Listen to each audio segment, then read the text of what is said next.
Sejahtera bagi kita semua. Perenungan kita hari ini terambil dari Kisah Para Rasul 13 ayat 26 sampai 52. Saya memberikan tema pemberita Injil. Pemberita adalah orang yang menyiarkan berita atau juru kabar.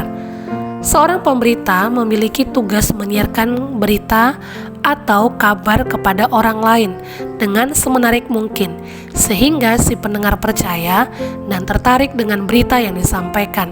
Sama halnya pemberita Injil, ia adalah seseorang yang menyampaikan atau mempermaklumkan berita baik tentang Injil Yesus Kristus. Paulus dan Barnabas dipanggil untuk memberitakan Injil, membawa orang kepada suatu hubungan yang menyelamatkan dengan Kristus. Tujuan penugasan mereka yaitu menuntun orang kepada Kristus, membebaskan mereka dari kuasa iblis, mendatangkan Roh Kudus atas mereka, dan menetapkan mereka dalam gereja-gereja. Dalam pasal 13 ayat 26 sampai 52, pemberitaan Paulus dan Barnabas berisi yang pertama, kematian dan penguburan Yesus. Penolakan terhadap Yesus dan kematian Yesus ada dalam Perjanjian Lama. Yesus tidak bersalah. Ini penting karena ini menunjukkan bahwa ia mengalami penderitaan dan kematian itu untuk menebus dosa umat manusia.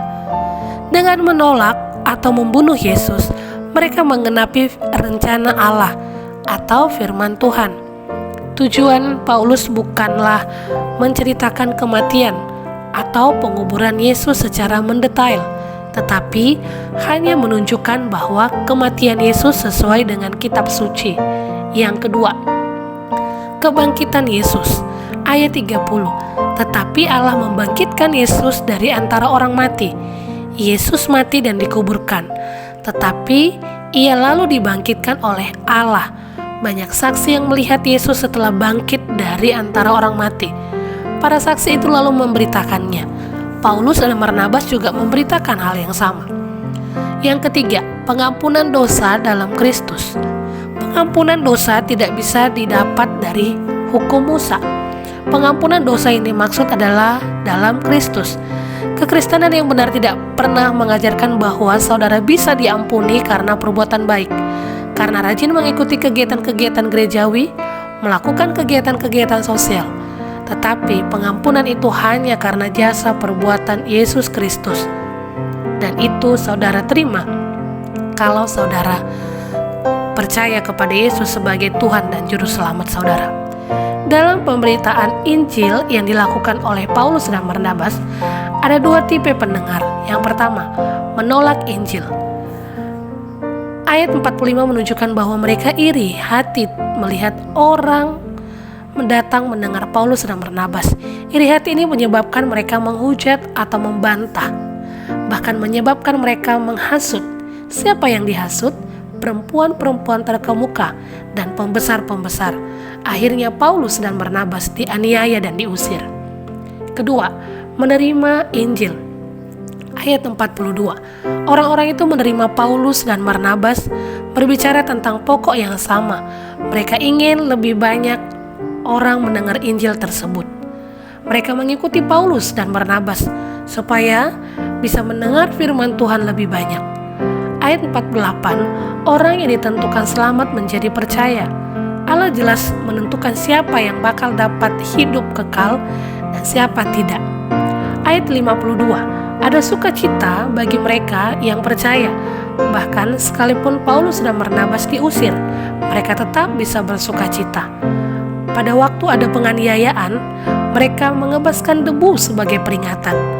Dalam Injil Matius 10 ayat 14, dan apabila seorang tidak menerima kamu dan tidak mendengar perkataanmu, keluarlah dan tinggalkanlah rumah atau kota itu, kebaskanlah debunya dari kakimu. Ayat ini adalah perkataan Yesus kepada para muridnya saat Yesus mengutus mereka. Dari pasal ini kita belajar untuk menjadi pemberita Injil. Menjadi pemberita Injil bukan harus seorang yang sekolah teologi. bukan tugas tanggung jawab para pendeta, penatua, atau majelis gereja. Seorang pemberita Injil adalah seorang yang mengalami perbuatan-perbuatan Tuhan yang luar biasa, dan dalam dirinya ia ingin menyatakan pada orang lain. Pemberita Injil yang sejati tidak memandang status dirinya dan